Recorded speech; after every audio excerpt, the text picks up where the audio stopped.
So I've just finished watching the Dragon Ball Comic Con panel, and let me tell you, my feelings about this particular Dragon Ball product are... Yeah, that was the prevailing trend, wasn't it? For all of the stuff that we were looking forward to and all of the advertising that we were told to watch the panel online, we barely saw any of it. Not even the stuff that was seen 10 years ago with the Battle of Gods promo. I'm actually kind of glad I didn't live stream this because, quite frankly, it would have been absolutely disappointing. But the main thing that you're here to talk about and to find out more information about is this new Dragon Ball anime called Dragon Ball Magic. Ah, got you there. It's actually Daima. Now, no one's quite sure what Daima is, but basically we were watching the AJ and Totally Not Mark stream, haven't I? And their best guess that it had something to do with the idea of great evil. So like, just big evil, as if all the other Dragon Ball villains weren't something to do with big evil. But either way, it's the prevailing feeling of Dragon Ball meets Muppet Babies. So essentially, there's this great evil that not only turns Goku into a child, but also turns Vegeta into a child, the Krill Dog into a child, even Master Roshi into a child. Everybody gets turned into a kid.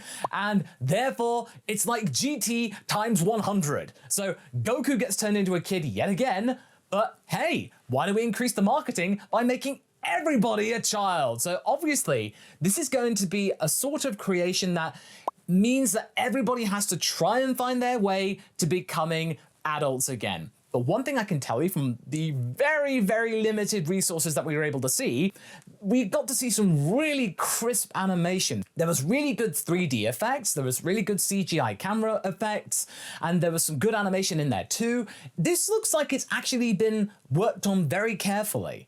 And apparently this is actually going to be a full series. They've not talked about this being a particular web anime. As far as we can tell from the information that we got, this is something that's going to be a proper series coming out in autumn of next year. So we're going to be having to wait a whole year before this actually comes out. There will be some more information about Dragon Ball Daima in January or so during the battle hour or something like that. But from what I was able to see, I kind of get a feeling that it's very intriguing. It's something that I'm kind of looking forward to, actually. This seems like it's going to be a novel premise, and the animation just looks wonderful.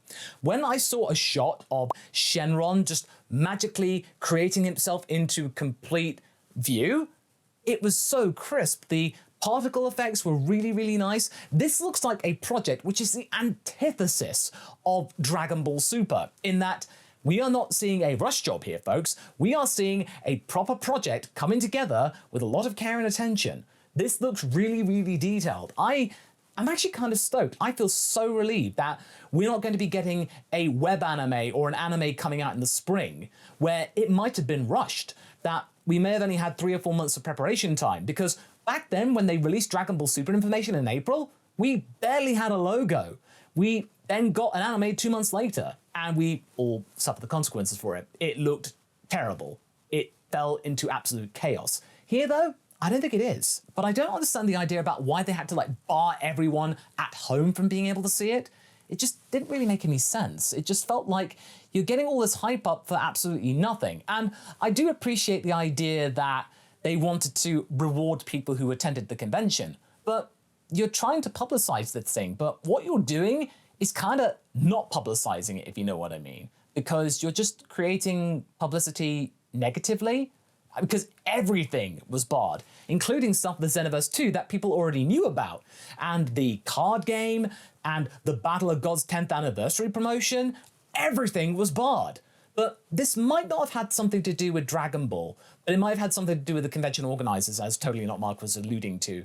But this was still something really strange. But overall, I'm actually kind of looking forward to this. I would like to see some more screenshots and just a general understanding about what we could actually expect. But from as far as we can tell, this is going to be a series about everyone turning into a child, and they have to find a way of getting back to becoming regular adults again. So this isn't really telling us much about when this is taking place in the actual timeline, because we see Vegeta in his regular Saiyan armor, we see Goku in his regular gi. So in terms of the actual presentation and what the characters look like, it's not really giving us information about where it is in the Dragon Ball Super timeline, or whether or not it's completely different and it's in another timeline altogether.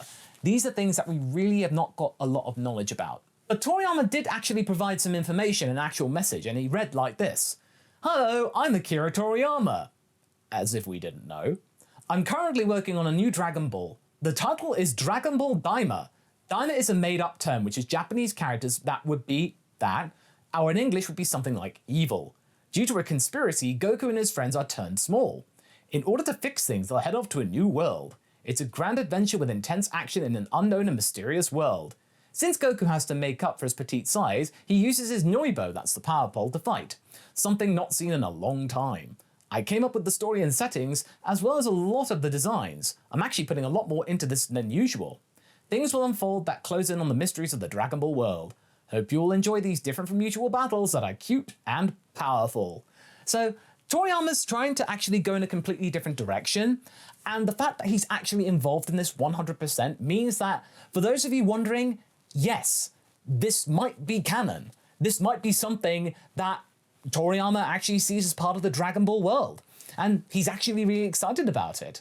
And it's something that kind of looks like more his modern style of Dragon Ball, instead of stuff that we actually saw in the 90s, and even with Dragon Ball Super, honestly. But to me, this feels like this is something that is going to be made with a lot of care and attention. Something that we did not see with Dragon Ball Super, which was rushed out. I definitely feel like this is going to be something that we could actually get hype about, because there's nothing wrong with the animation, because that was a big complaint of Super. There doesn't really seem to be anything wrong with the visuals either, and the storyboarding and the composition. Those things look really good too. But the main thing that I really just cannot abide by is the fact that they absolutely barred the actual people at home from being able to see it. And I get the feeling that that is just basically a kick in the teeth for the leakers to make sure that nothing gets leaked out, but really? We've seen screenshots and pictures from people who were there at the panel, and they told us, including the DJ Elliot, not to use our phones because that would be naughty and you should enjoy the moment. Yeah, you're not really gonna get that, mate. You're gonna get people streaming this to get clout, as we saw, and then we actually get high-res pictures. I'm probably not going to show those ones here because I don't want to get nobbled right now. I'm pretty sure there'll be a high-res trailer coming out soon. You really should go give it a look for itself. So basically, we're getting a series called Dragon Ball Evil. Yeah, that's what we're getting. It's called Dragon Ball Evil. But then again, at least it's something different instead of just Dragon Ball Super, because then what's super about it? And at least it's a sort of word, but Dragon Ball Daima? Damn! I'm intrigued to learn more. So I know this is actually a relatively short video, but this is pretty much what I could think of in the here and now. So if you want to tune in more, be sure to subscribe, and I shall see you around for the next video.